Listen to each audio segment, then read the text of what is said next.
இன்றைக்கி இந்த வீடியோவில் வெப்சைட்டோட டொமைன் நேம் வந்து எப்படி க்ரியேட் பண்ணுறது, அப்புறம் வெப்சைட்டோட ஹோஸ்டிங் எப்படி பண்ணுறதுங்கிறது தான் பார்க்க போகிறோம். நான் வந்து இன்றைக்கி கோடாடியில் எப்படி க்ரியேட் பண்ணுறங்கிறத நான் காமிக்கிறேன் உங்களுக்கு. இப்போ கோடாடியில் உங்களுக்கு ஆல்ரெடி அக்கௌண்ட் இருந்தால் சைன்இன் கொடுங்க.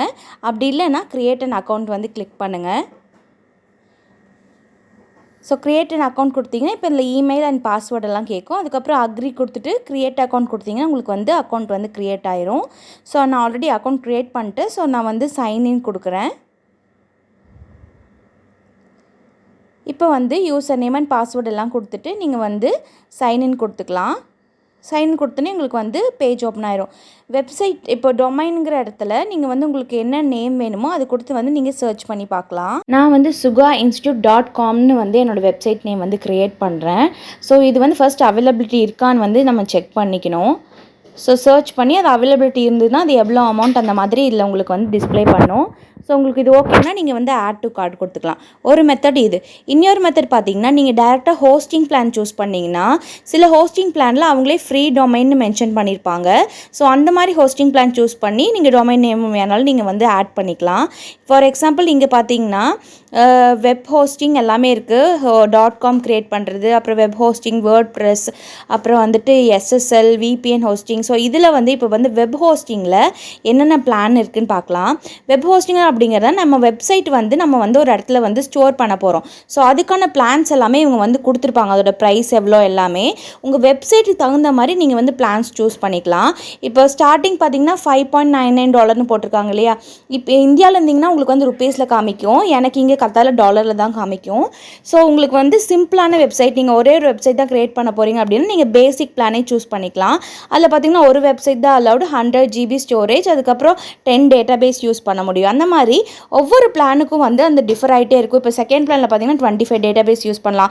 தேர்ட் அண்ட் ஃபோர்த்தில் பார்த்தீங்கன்னா அன்லிமிட்டட் ஸ்டோரேஜ், அன்லிமிட்டட் பேண்ட்வித்னு கொடுத்துருப்பாங்க. அதே மாதிரி ஃபோர்த்தில் இருக்கிறது பார்த்தீங்கன்னா எவ்வளோ வெப்சைட் வேணால் நீங்கள் வந்து ஆட் பண்ணிக்கலாம். தேர்ட் அண்ட் ஃபோர்த் பிளானில் பார்த்தீங்கன்னா எவ்வளோ வெப்சைட் பண்ணாலும் ஒரே ஹோஸ்டிங் ஆட் பண்ணிக்கலாம். ஃபோர்த்தில் பார்த்தீங்கன்னா ஃப்ரீ டொமைன்னு கொடுத்துருக்காங்க இல்லையா. ஸோ என்னென்னா இந்த ஹோஸ்டிங் பிளான் வாங்கினோம் அப்படின்னா நம்ம டொமைனும் ஃப்ரீயாகவே வந்து கெட் பண்ணிக்கலாம். ப்ளஸ் SSLம் இதில் நம்ம எவ்வளோ வெப்சைட் ஆட் பண்ணுறோமோ அவ்வளோ வெப்சைட்டுக்கும் SSL இதில் ஆட்டோமேட்டிக்காக வந்து வந்துடும். இதே தேர்ட் பிளானாக இருந்தால் ஒரு SSL மட்டும் ஃப்ரீயே தருவாங்க. ஸோ இந்த மாதிரி உங்கள் வெப்சைட்டுக்கு தகுந்த மாதிரி உங்களுக்கு என்ன ஹோஸ்டிங் பிளான் வேணுமோ அதை நீங்கள் சூஸ் பண்ணிவிட்டு நீங்கள் வந்து பை பண்ணணும். எனக்கு வந்து இந்த ஃபோர்த் பிளான் வந்து நான் சூஸ் பண்ணுறேன். ஏன்னா வெப்சைட் நான் ஃப்யூச்சரில் மேபி ஒரு 2-3 வெப்சைட் க்ரியேட் பண்ணலாம். அதனால வந்து நான் ஃபோர்த் பிளான் வாங்குறது தான் எனக்கு பெஸ்ட். ஏன்னா SSL எல்லாமே வந்துடும். அதே மாதிரி எவ்வளோ வெப்சைட் வேணால் ஆட் பண்ணாலும் நான் ஒரே ஒரு ஹோஸ்டிங்கில் ஆட் பண்ணிக்கலாம். அதனால நான் வந்து ஃபோர்த் பிளான் வந்து நான் சூஸ் பண்ணுறேன். ஸோ இந்த மாதிரி உங்களுக்கு சிம்பிள் வெப்சைட்னால் நீங்கள் பேசிக் பிளான் ஃபஸ்ட் பிளானே நீங்கள் வந்து சூஸ் பண்ணிக்கலாம். ஸோ ஜஸ்ட் நீங்கள் வந்துட்டு ஆட் டு கார்டு கொடுத்தீங்க அப்படின்னா உங்களுக்கு வந்து அதில் ஆட் ஆயிரும். உங்களுக்கு இதில் என்ன டவுட்னாலும் அதில் கான்டாக்டர்ஸ் போனீங்க அப்படின்னா கோடாடியில் இருக்கிற கஸ்டமர் சர்வீஸ் பர்சன் வந்து உங்களுக்கு அசிஸ்ட் பண்ணுவாங்க. நான் யூஸ்வலி வந்து கோடாடி சூஸ் பண்ணுறதே அதனால தான். அவங்களோட சப்போர்ட் வந்து ரொம்ப நல்லாயிருக்கும். இப்போ இதில் மந்த் வைஸ் கொடுத்துருப்பாங்க. நீங்கள் எந்த மந்த் எவ்வளோ மந்த் நீங்கள் இப்போதைக்கு வேணுமோ நீங்கள் அதை சூஸ் பண்ணிக்கலாம். இப்போ ஃபார் எக்ஸாம்பிள் 1 மந்த்னு கொடுத்தீங்கன்னா அதுக்கு எவ்வளோ அமௌண்ட்டுன்னு அந்த சைடில் காமிக்கும். ரைட் சைட் $28 இருக்குது. இப்போ இங்கே கத்தாரில் பார்த்தீங்கன்னா டேக்ஸ் கிடையாது. அதனால் அங்கே டேக்ஸ் மென்ஷன் பண்ண அமௌண்ட் வந்து வராது.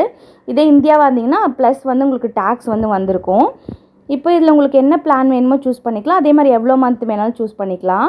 இப்போ இது வந்து 1 இயர் நீங்கள் சூஸ் பண்ணிங்கன்னா தான் உங்களுக்கு வந்து இந்த ஃப்ரீ டொமைன் கிடைக்கும் இந்த பிளானில். ஸோ நான் கண்டினியூ கொடுத்துட்டு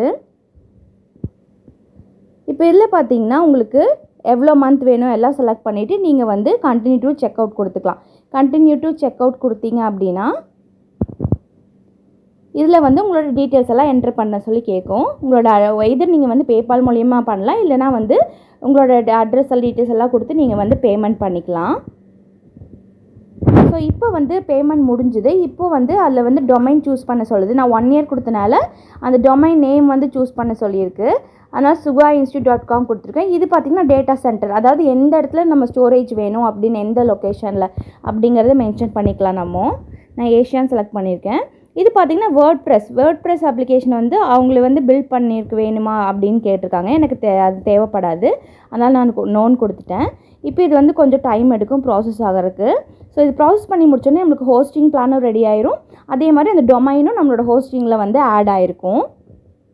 இது பார்த்திங்கன்னா இந்த ஹோஸ்டிங் கூடவே வர டொமைன். அப்படி இல்லைனா நீங்கள் ஹோஸ்டிங் தனியாக வாங்கணும், அப்புறம் டொமைன் நேம் தனியாக வாங்கணும், அதே மாதிரி எஸ்எஸ்எல் தனியாக வேணும். இந்த மாதிரி தனித்தனியாக வேணாலும் நீங்கள் பர்ச்சேஸ் பண்ணிக்கலாம். இந்த மாதிரி பிளான் சூஸ் பண்ணிங்கன்னா எல்லாமே வந்து ஒரே ஒரு பிளானில் வந்துடும்.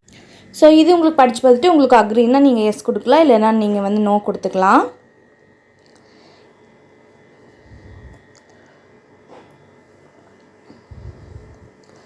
ஸோ இப்போ பார்த்தீங்கன்னா sugaiinstitute.com வந்து க்ரியேட் ஆகிடுச்சு. ஹோஸ்டிங் பிளானில் எல்லாமே க்ரியேட் ஆகிடுச்சு வித் எஸ்எஸ்எல்லோட. ஆனால் எஸ்எஸ்எல் வந்து கொஞ்சம் டைம் ஆகும் ஆட் ஆகிறதுக்கு. இப்போ பார்த்தீங்கன்னா cPanel அட்மின் இதுக்குள்ளே தான் வந்துட்டு நம்மளோட இது வந்து ஒரு டேஷ்போர்ட் மாதிரின்னு வச்சுக்கோங்களேன். ஸோ இதில் தான் நம்ம இப்போ பார்த்திங்கன்னா இந்த ஃபைல் மேனேஜர், இப்போ PHP அட்மின் இது எல்லாமே இருக்கும். இப்போ இங்கே பார்த்திங்கன்னா சைடில் ஒரு எரர் மாதிரி காமிக்கிறா. ஸோ இது வந்து கொஞ்சம் டைம் ஆகும் எஸ்எஸ்எல் மட்டும் ஆட் ஆகிறதுக்கு. மற்றபடி டொமைன் எல்லாமே வந்து இப்போ வந்து க்ரியேட் ஆகிடுச்சு. ஸோ இப்போ இந்த ஃபைல் மேனேஜர் கிளிக் பண்ணிங்க அப்படின்னா இங்கே பார்த்தீங்கன்னா public_html இருக்கு இல்லையா. ஸோ இதுதான் ஹோம் டைரக்டரி அப்படின்னு சொல்லுவாங்க. ஸோ இதுக்குள்ளே தான் உங்களோட வெப்சைட் ஃபைல்ஸ் எல்லாமே இருக்கும். இந்த home.html இருக்கு இல்லையா, ஜஸ்ட் நீங்கள் எடிட் கொடுத்து நீங்கள் என்ன கோடிங் இருக்குன்னு வெயிட் பண்ணிக்கலாம். இது வந்து இப்போ நீங்கள் டெலிட் பண்ணாலும் ப்ராப்ளம் கிடையாது. எப்போவுமே உங்கள் வெப்சைட் ஓப்பன் ஆனே வர பேஜ் வந்து இண்டெக்ஸ் பேஜ். ஸோ உங்கள் வந்து ஃபஸ்ட்டு பேஜோட நேம் வந்து நீங்கள் எய்தர் index.html இல்லைனா index.php. இப்போ PHP MySQL யூஸ் பண்ணுறீங்கன்னா .phpன்னு க்ரியேட் பண்ணுங்கள். அப்படி இல்லைனா ஜஸ்ட் உங்களோட வெப்சைட் வந்து HTML அண்ட் CSS மட்டும் அப்படின்னா நீங்கள் .html ஃபைலை யூஸ் பண்ணிக்கலாம். நான் வந்து PHP தான் யூஸ் பண்ணுறேன் இந்த வெப்சைட்டில், அதனால் நான் வந்து index.phpன்னு கொடுத்துக்கிறேன். அப்புறம் ஜஸ்ட்டு வந்து ஃபஸ்ட்டு சும்மா ஒரு எக்கோ ஸ்டேட்மெண்ட்டில் நான் ஒரு ஸ்டேட்மெண்ட் வந்து டிஸ்பிளே பண்ணி உங்களுக்கு வெப்சைட் எப்படி ஓப்பன் ஆகுதுன்னு காமிக்கிறேன். எக்கோவில் வெல்கம் டு sugaiinstitute கொடுக்குறேன். ஸோ இதை நான் ரன் பண்ணேன். உங்களுக்கு PHP டுட்டோரியல் நான் இன்னும் ஸ்டார்ட் பண்ணல. ஸோ அதுக்கப்புறம் உங்களுக்கு இதெல்லாம் எப்படி கொடுக்குறதுன்னு நான் சொல்கிறேன். ஸோ இப்போது இதில் sugaiinstitute.comனு கொடுத்தீங்கன்னா இப்போ நான் அதில் கொடுத்துருக்க அவுட்புட் வந்து இதில் தெரியும். எக்கோவில் நான் என்ன கொடுத்துருக்கனோ அது வந்து இங்கே டிஸ்பிளே ஆகும். So welcome to sugaiinstitute. So இப்படி தான் ஒரு வெப்சைட்டோட டொமைன் வந்து செலக்ட் பண்ணி க்ரியேட் பண்ணணும். நான் பர்சனலாக எப்போவுமே godaddy தான் சூஸ் பண்ணுவேன். ஏன்னா அவங்களோட கஸ்டமர் சப்போர்ட் வந்து கொஞ்சம் பெஸ்ட்டாக இருக்கும் அதனால். ஆனால் இது தவிர நிறைய ஹோஸ்டிங் வெப்சைட்ஸ் இருக்குது. உங்களுக்கு என்ன வெப்சைட் வேணாலும் நீங்கள் வந்து அதில் ஜஸ்ட் நீங்கள் ஃபஸ்ட்டு எய்தர் நீங்கள் டொமைன் சூஸ் பண்ணி அதுக்கப்புறம் ஹோஸ்டிங் பிளான் சூஸ் பண்ணலாம்.